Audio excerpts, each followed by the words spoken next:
Pigbubusol ni former Senator J.V. Ejercito ang pagpapauswag kan domestic tourism sa manlain-lain na lugar sa nasyon.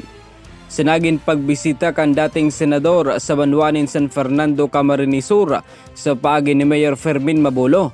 Sinaysay kan dating opisyal na mas marhay na mapagayon ang turismo sa kada probinsya na makakapag-inganyar nin mga turista asin makakapag-angat kan ekonomiya kan sa tuyang nasyon. Ninhulita na atubang pamanggirari kita sa pandemya, inisubot ang dapat na matungkusan ang domestic tourism. Dito sa Bicolandia, talagang kayo, nabiyayaan kayo ng magagandang natural resources. Ang gaganda rito, no? Karabuan, Alaguas, Sorsogon, Legazpi, Mayun.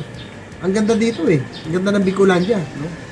So, siguro kinakailangan lang natin ma-promote para at least buhay muna natin yung turismo. Kasi sa tingin ko, yung pinakapwedeng tumulong muna habang inaantay natin mag-normalize yung situation, yung domestic tourism. Mientras tanto, nagpapasalamat man ang senador sa mga Bicolano sa suportang tinawkan na kaaging eleksyon.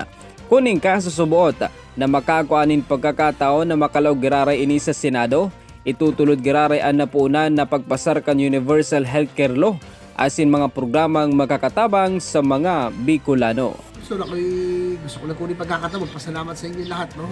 Hindi na ako nakabalik nung after election. Kahit na hindi tayo nagwagi, ako ipapasalamat pa rin sa suporta nyo.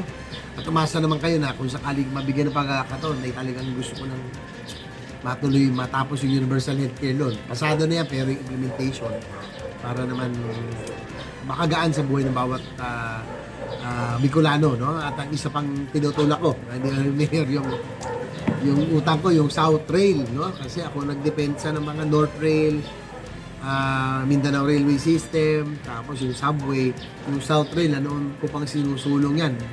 Umpisa pa lang ng termino ko, talagang ako naniniwala, yan ang bubuhay din sa ekonomiya natin dahil yung transport, yung pagbiyahe, lalo yung transport of goods, pag nabuhay natin ang railway system, ang Bicolandia bubuk, lalong sisigla ang ekonomiya. Yan ang dagdag na bareta gikan sa One Media, TV48 Naga, Jerome Breeze para sa News Force Bico.